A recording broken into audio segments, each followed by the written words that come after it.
Okay, welcome to the Sports Cards Museum. That's what it looks like.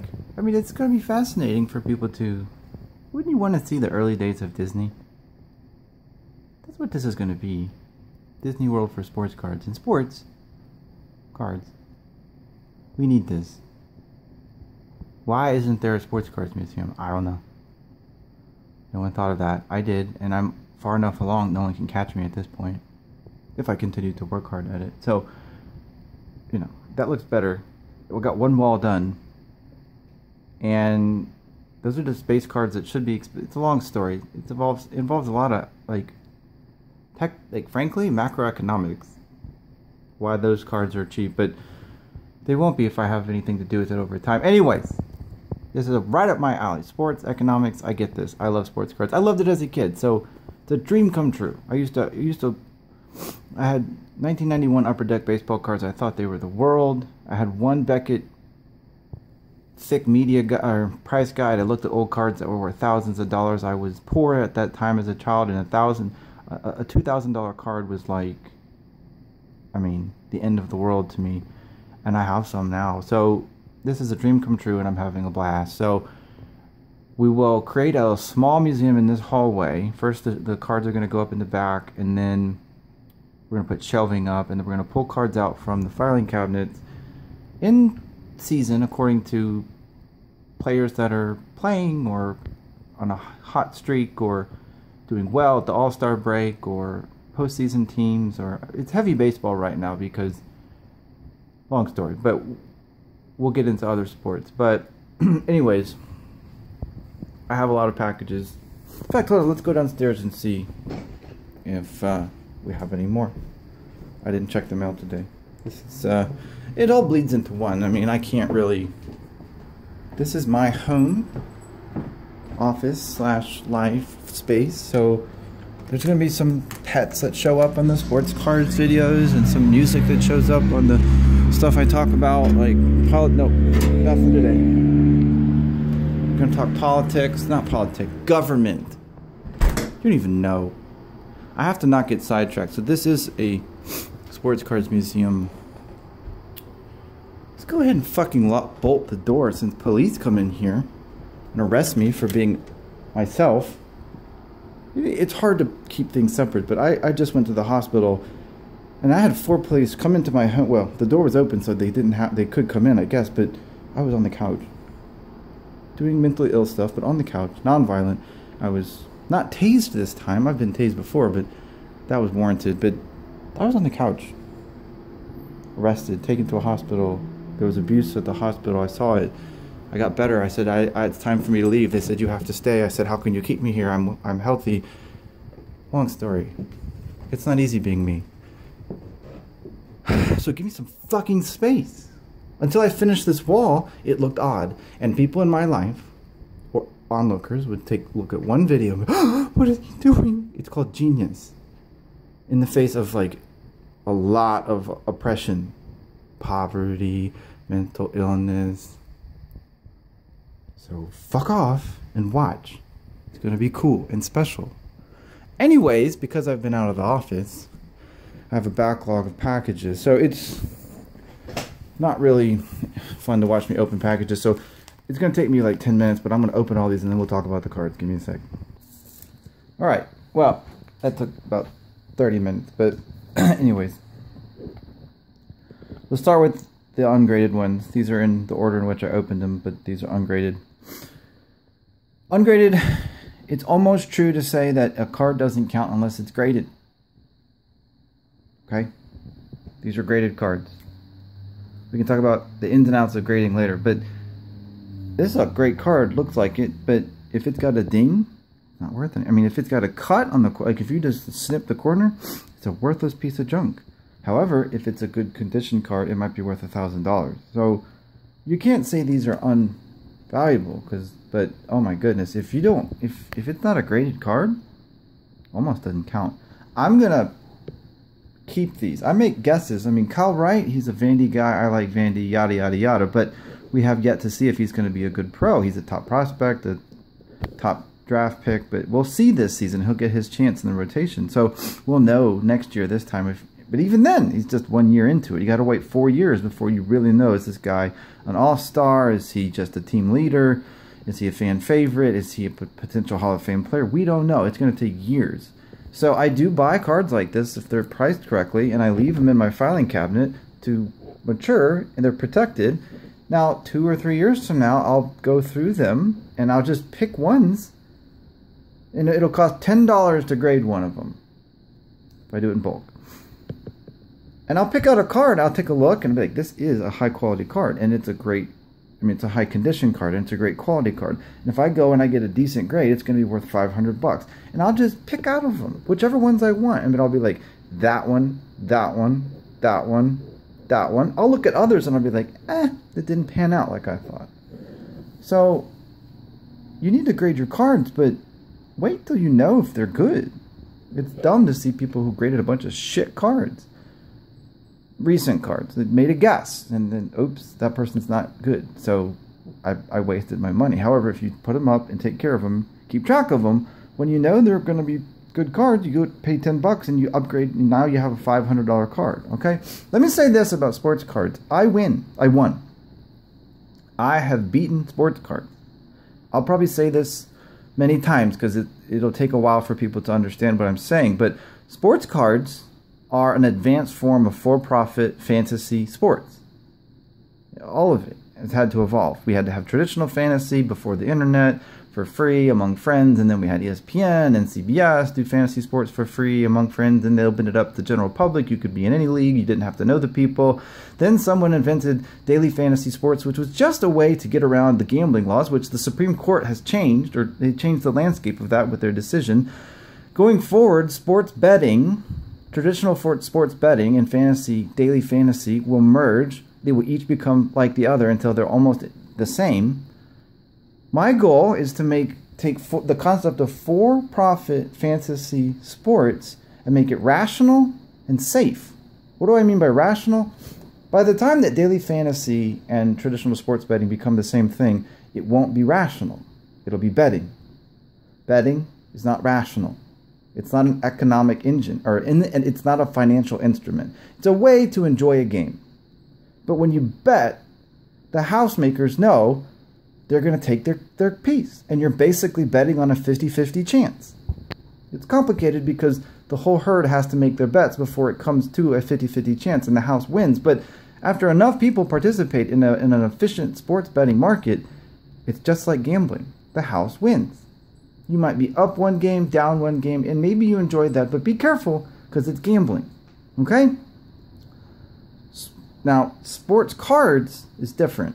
It takes so much money and effort to set up a sports cards market that there are opportunities to, for now. I mean, as long as I can control it, it's a rational, you can actually, these are like instruments, financial instruments. If you pay attention to the sport, especially because with sports cards, you're investing in the whole career of a player, which is different than betting on one game at a time. Anyways, it's reasonable to try to buy a few cards and make a profit out of it and enjoy it.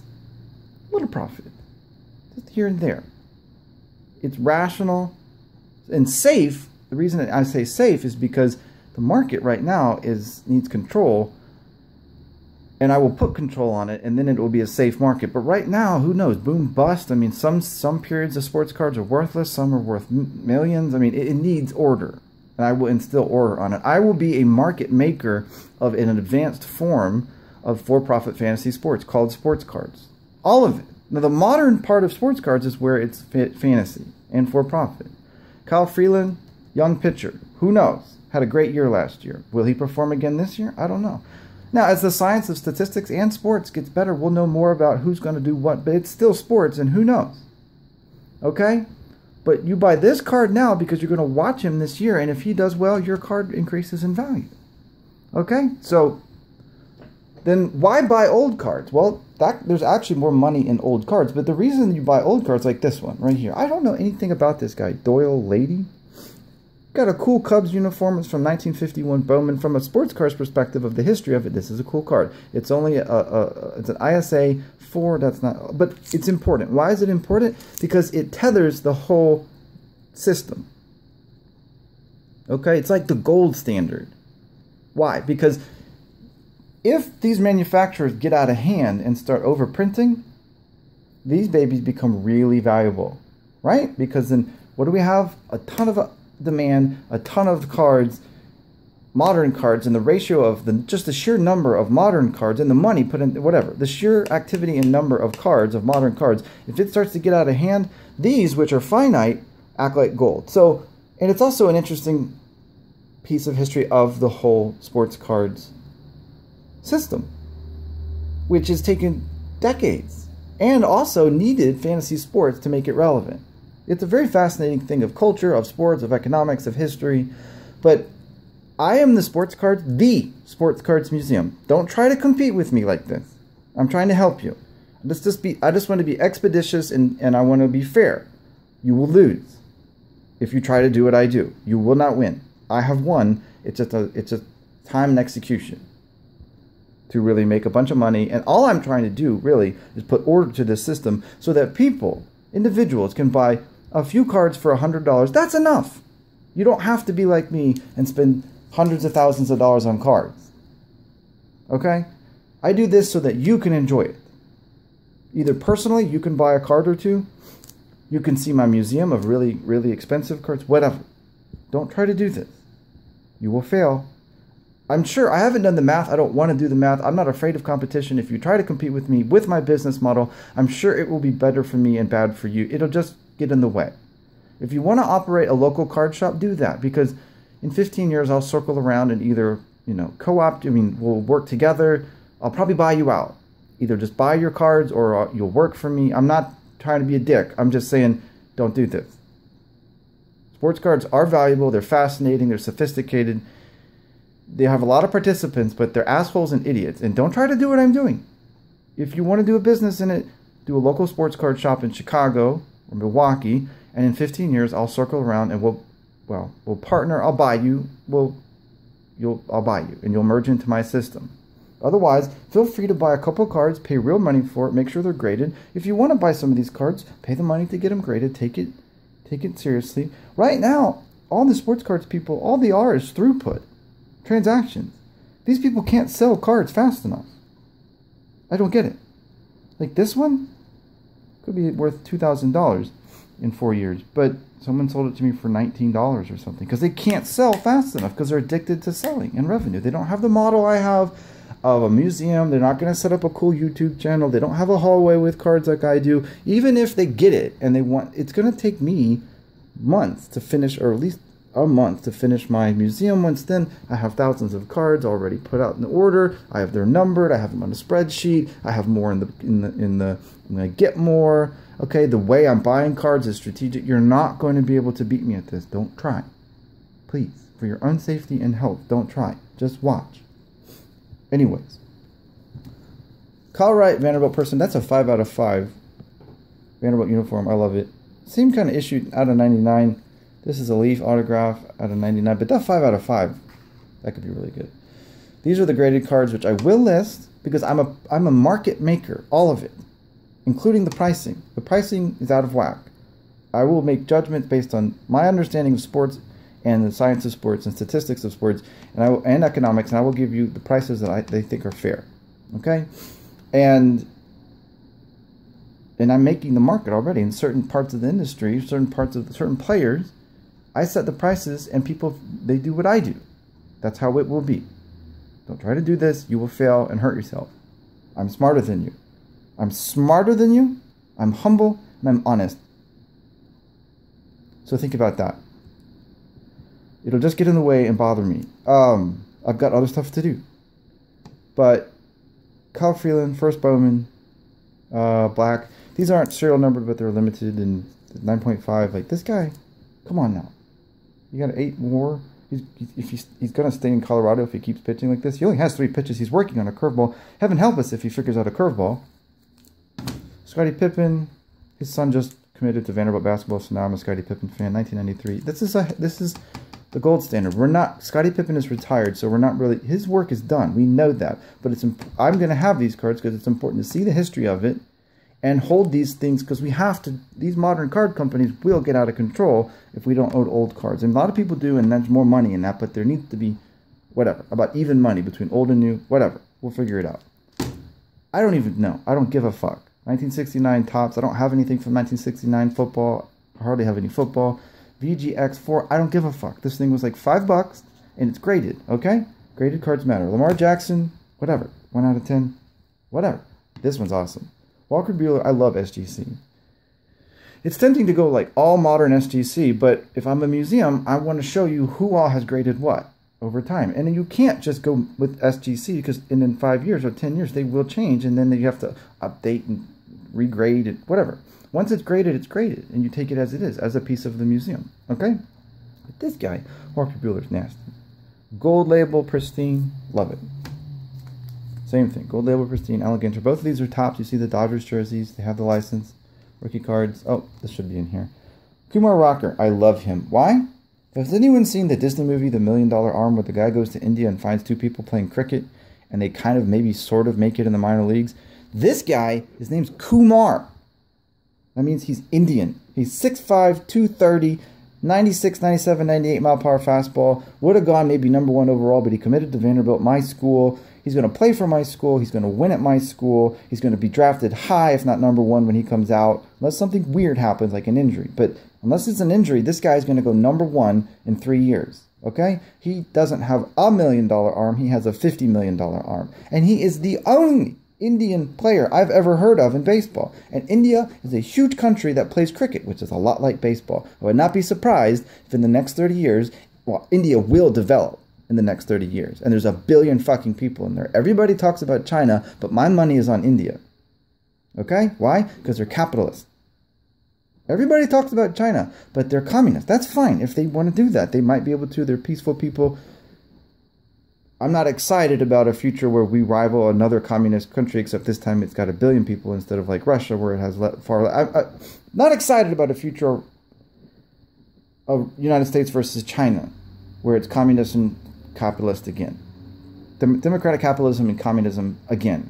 That didn't go well in the Cold War. I'm not interested in doing that again. Everybody's talking about the future and that it's China. It's India, people. Why the fuck not? Same number of people, capitalist, democratic.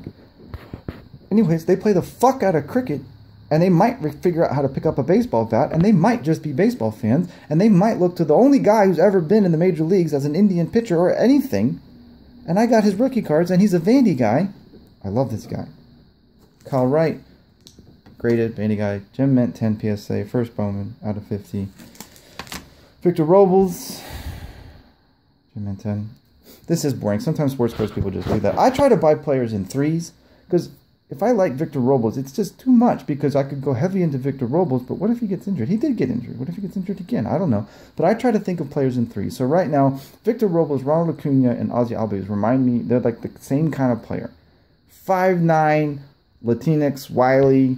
The difference is Ozzy Albies plays second, so he has a better chance of getting into the Hall of Fame, because there's not many people at that position who can hit like he can for power, okay?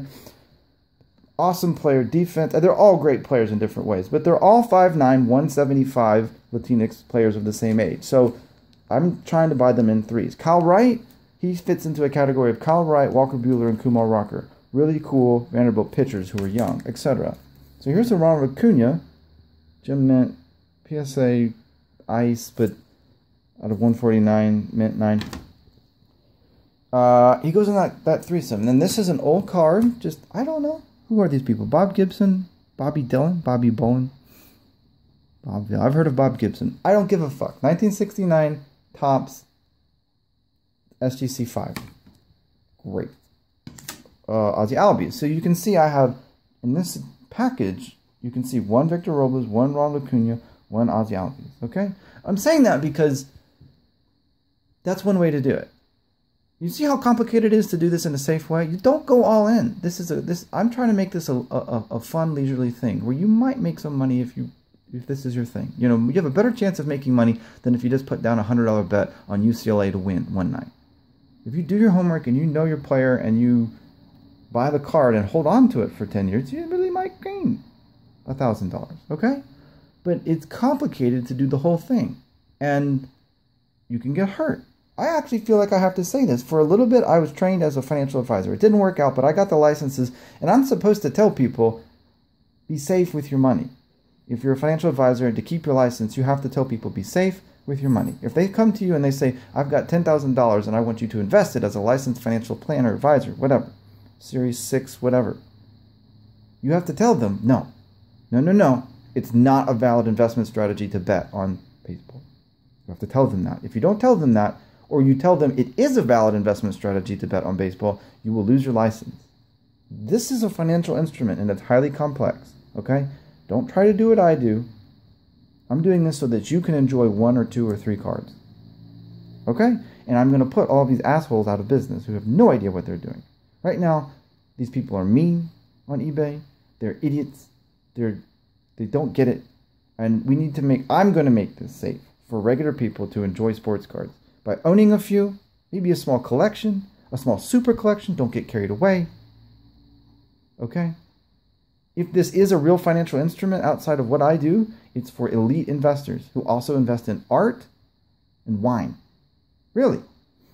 Art and wine is a type of advanced or sophisticated investment for people who have the kind of money they've already invested in things like bonds and gold and stocks that they want to own a piece of art, and they can include it in their financial investments or wine or whatever.